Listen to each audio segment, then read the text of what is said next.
Alexis Moncayo y Licenia Espinel comparten un diálogo con la invitada. En Punto Noticias hablamos de...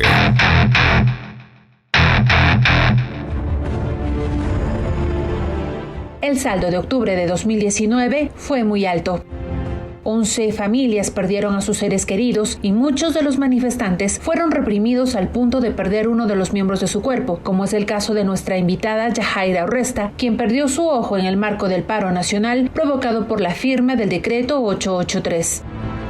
Varias secuelas dejaron las manifestaciones de las cuales no se hace responsable el gobierno y más bien la ministra María Paula Romo señala que las cifras de fallecidos manejadas por la Defensoría del Pueblo son un invento y que las denuncias a través de redes sociales sobre el uso excesivo de la fuerza corresponde a fake news, producto de una intención desestabilizadora.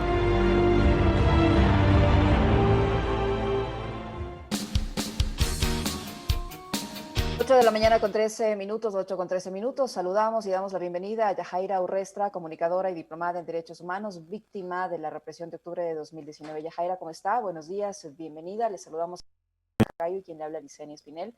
En la introducción mencionamos una evaluación que hizo la ministra de Gobierno, María Paula Romo, sobre el paro nacional de octubre. Ella asegura que cumplió con su deber, que lo que hizo fue salvar de la violencia generada en esas protestas al país, que su gobierno cumplió con su deber y que las víctimas mortales no corresponden o no se puede atribuirlas a la represión estatal. ¿Coincide usted con este criterio? ¿Usted fue víctima? ¿Usted tiene elementos necesarios para contrarrestar esta evaluación que ha hecho la ministra de Gobierno? ¿Cómo lo toma este pronunciamiento de la funcionaria? Muy buenos días con Radio Pichincha, muy buenos días con Licenia, con mi querido compañero aquí.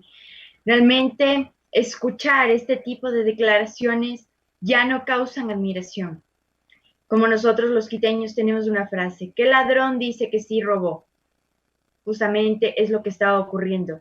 Hace un año atrás, CIDH emitió un informe en el cual el gobierno y sobre todo la ministra María Paula Romo lo tildó de mentiroso y sesgado.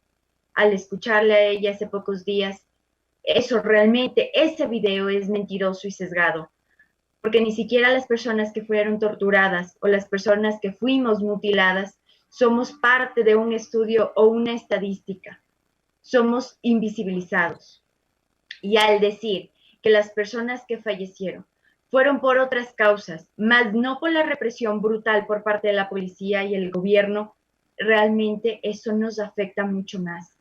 Porque la mentira es una herramienta con la cual el gobierno actual y la ministra María Paula Romo están ejerciendo sus cargos y están tratando de generar una cortina de humo para que olvidemos un año de conmemorar toda la sangre, todas las almas perdidas en octubre, simplemente porque pedíamos una justicia hacia nuestros derechos humanos.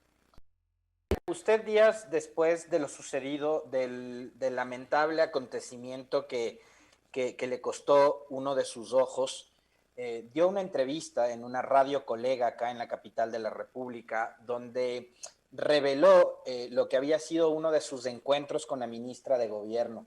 ¿Será que usted nos puede relatar ese hecho, ese encuentro, y cuál fue la propuesta que le hizo la ministra Romo en ese entonces? Claro, querido Alexis.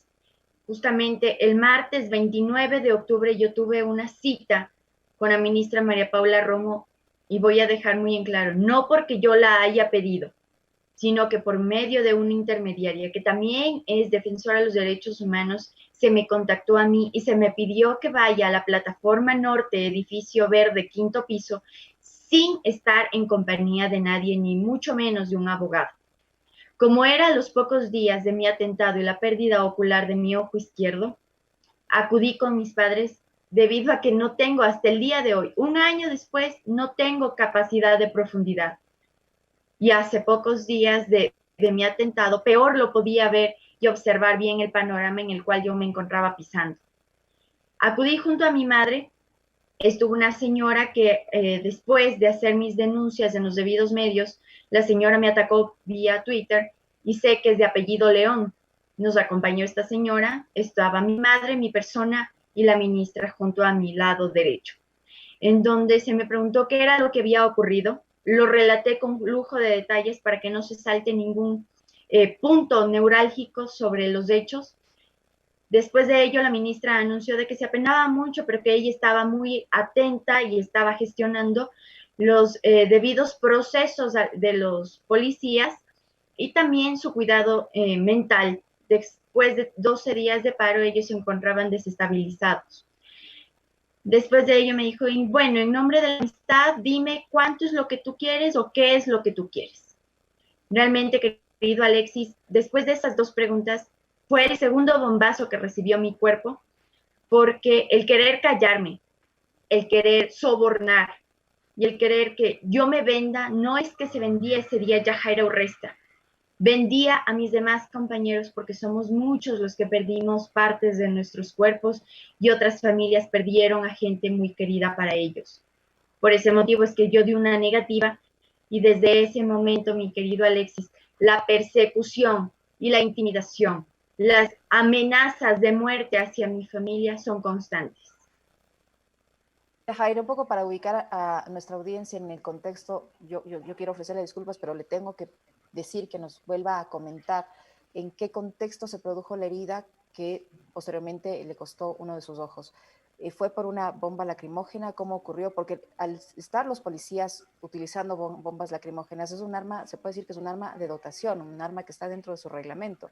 Entonces allí no se justifica lo que dice la ministra, que ninguna persona fue lastimada o perdió la vida por armas de dotación de la Policía Nacional. Mi querida Licenia, yo participé junto a mi familia, junto a mis vecinos, porque yo soy moradora del barrio La Tola, participamos del cacerolazo por los barrios en una pedida ya de una forma concreta por parte del gobierno, la cual huyó hacia Guayaquil. No había una respuesta contundente, ni a la vez teníamos paz. Nosotros aquí en Quito veíamos tantas personas caer heridas, tantas personas caer fallecidas. Por ese motivo es que los barrios de Quito nos unimos en el cacerolazo. Estábamos no movilizándonos, estábamos concentrados en el puente que está en la Velasco Ibarra. Me encontraba con mi olla y con mi cuchara de palo. Creo que no se podría decir que con eso iba a afectar los lugares o bienes públicos. Estábamos parados. No se nos hizo un llamado de atención por parte del convoy. Simplemente el convoy se detuvo. Algunos uniformados policiales se bajaron, otros seguían dentro de los camiones apuntando hacia las calles. Y uno de ellos, lo único que pude leer de él fue en su chaleco que decía GOM. Después de ello simplemente apuntó, disparó de forma recta y directa hacia mi ojo izquierdo, el cual lo perdí de forma completa e instantánea debido a que la bomba lacrimógena se impregnó en la cuenca del ojo, limando los músculos, sacando por completo a mi ojo izquierdo. Tengo que ser muy real, no caí a la calle, no sé por qué, son preguntas que se me hacen a cada instante, pero no sé por qué no caí. Solamente sé que la quemadura que me producía el cartucho de la bomba lacrimógena en mi rostro hizo que yo recobrara el sentido. Yo misma con mi mano derecha retiré el cartucho de mi ojo izquierdo y comencé a caminar en búsqueda de ayuda. Después de pocos minutos mi madre me pudo encontrar y fue quien me auxilió y me llevó de forma rápida hacia el hospital militar debido a que las calles se encontraban cerradas y no nos permitían ni siquiera pasar. Viéndonos en la zona del Coliseo Rumiñahui, estaba bastantes personales de la policía y del ejército, los mismos que se acercaron a la camioneta en donde yo me trasladaba y aún viéndome sangrante no nos querían dejar pasar. Los pedidos de auxilio, los pedidos de misericordia de mi madre hicieron que ellos se retiren para que la camioneta incluso sobre la vereda se pueda pasar y que me deje a instancias fuera del hospital militar en donde me atendieron. Y mi operación duró 8 horas, la cual lastimosamente perdí mi ojo y lo único que yo tengo detrás de mi prótesis es el nervio óptico. Después de este relato de lo que sucedió el lamentable día de octubre para usted y para su familia, y después del relato que nos hizo de aquel primer encuentro con la ministra de Gobierno, María Paula Romo, donde aparentemente le hizo un ofrecimiento económico a cambio de su silencio. Yo tengo entendido que después vino un proceso sistemático de persecución en contra suya y en contra de su familia. ¿Qué es lo que ha sucedido desde entonces? Querido Alexis, justamente el martes 29 de octubre, durante las horas de la mañana, se me hizo el primer chequeo del médico legal, el mismo que al emitir su informe remitió un resultado en que me encontraba en perfectas condiciones y que no encontraba anomalía alguna.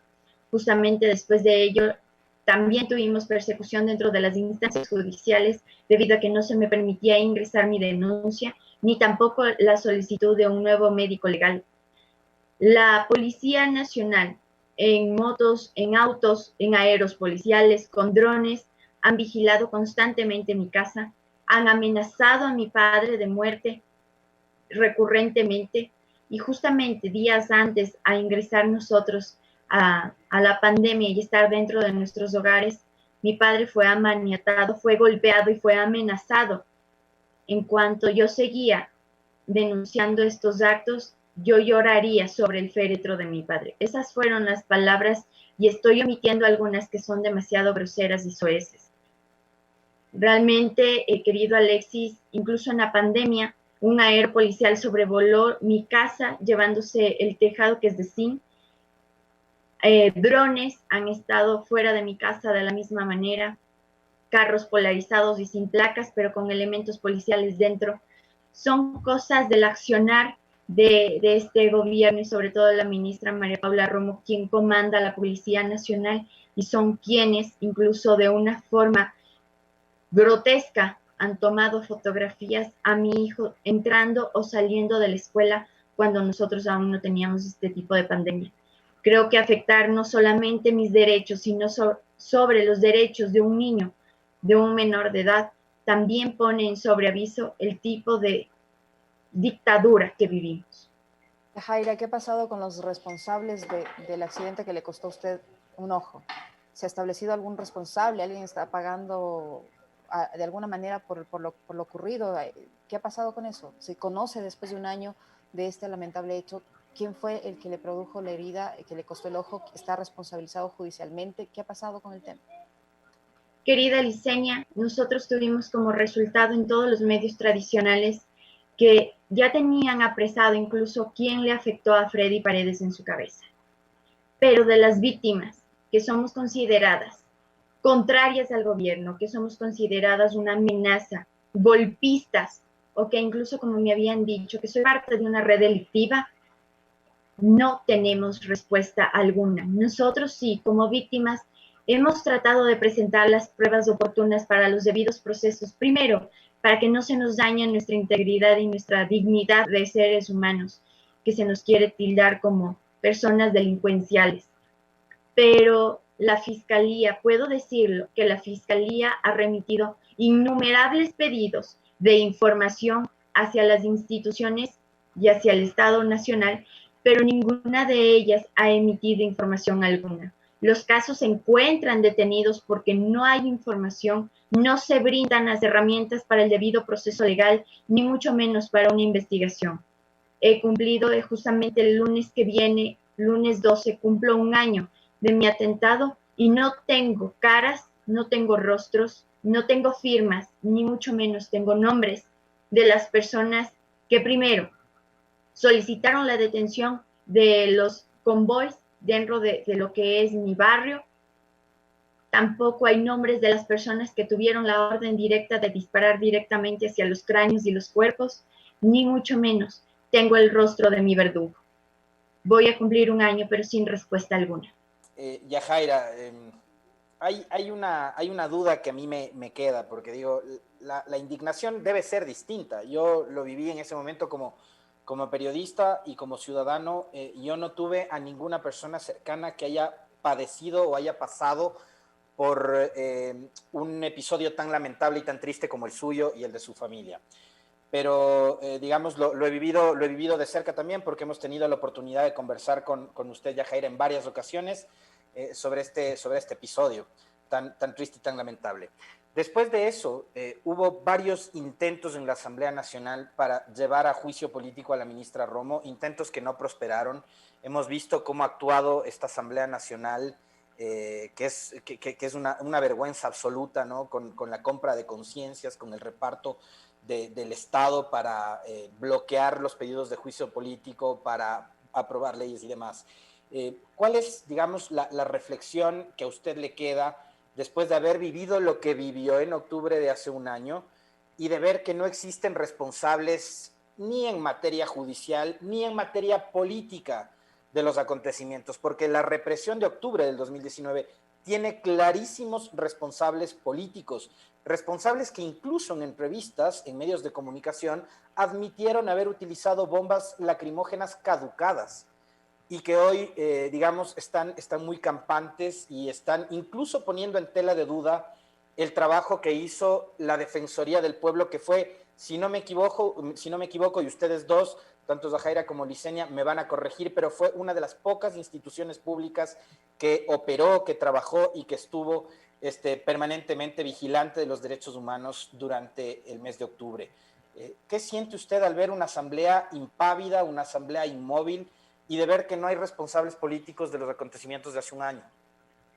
Querido Alexis, el saber que vivimos en una dictadura, el saber que mi Ecuador querido perdió el Estado de Derecho, ver que una asamblea está amaniatada porque tienen todos rabo de paja, saber que la judicialidad de los debidos casos, de los debidos procesos no se han dado, el saber que los carnets de discapacidad fueron otorgados a los asambleístas, pero no a las personas que en realidad lo necesitamos, no para traer un auto súper lujoso, pero sí para poder traer prótesis, debido a que en el sistema de salud las prótesis oculares y algunas corporales son tomadas como objetos suntuosos o vanidosos. Ese tipo de cosas no se han corregido dentro de la asamblea y por ese motivo es que nosotros, si estamos reclamando, ahora debemos ser parte de la solución. Y la solución es la unión que va a ser la fuerza para recuperar a nuestro país. Y no permitir, escúcheseme bien, las personas del gobierno que están escuchando esta entrevista, no vamos a permitir que gente que está vendida, gente que vende conciencias, gente que está repartiendo hospitales, gente que ha vendido nuestra dignidad a los Estados Unidos, siga comandando este país. Este país es libre y soberano y por lo tanto nosotros, la gente que descendemos realmente de una sangre patriótica, recordando a nuestra querida Manuela Sáenz, a Sucre, no vamos a permitir que ellos vuelvan a ser parte de un reparto de territorio y mucho menos de nuestras vidas, querido Alexis. Por ese motivo es que ahora tenemos que ser parte de la solución y ya no llorar, como decimos nosotros, ya no llorar sobre la leche derramada. Ahora tenemos que recoger nueva leche para que nuestro país sea próspero. Sin duda es impactante escucharle a Yajaira y sobre todo su testimonio. Eso ha conmovido a muchas personas que se ven identificadas con la causa que usted salió a defender en octubre del año pasado. ¿Y cómo mira usted ahora el estado actual de los derechos humanos? Si bien teníamos condiciones terribles en octubre de 2019, ahora esta situación se ha visto agravada por la pandemia del coronavirus además y por las decisiones económicas adoptadas por la actual administración. Pero ¿cómo ve usted el estado de los derechos humanos actualmente? Realmente, mi querida Licenia, nosotros estamos palpando un país que está siendo llevado a la miseria. El hecho de no tener insumos médicos, el hecho de que a los médicos en su momento, que fueron héroes quienes salvaron de esta pandemia, ahora son botados a la calle sin dinero alguno para subsistir, ni mucho menos para que ellos se compren los insumos que necesitan para el trabajo, ya que ni siquiera eso el gobierno es parte de la solución. Realmente pedir al pueblo ecuatoriano de que a pesar de todas las trabas que nos están colocando como pueblo para no llegar a las urnas, para no sacar a este gobierno, tenemos que todos nosotros ser parte de la solución y pedir que las votaciones en el 2021 se ejecuten, porque es nuestro derecho. Ya creo que demasiados derechos han sido vulnerados, han sido violentados y violados. Incluso nuestra Constitución no vale nada para este gobierno. Pero sí nuestra herramienta, sí nuestra forma de expresar con el sufragio nos hará libres, y por ello tenemos que unirnos como país. La unión hace la fuerza y la tricolor es mundial. La tricolor abarca a todos los ecuatorianos, tanto de forma interna de la nación y como nuestros compañeros migrantes. Por eso tenemos que unirnos. Mira, Licenia, lo que pasó hace 2 días atrás.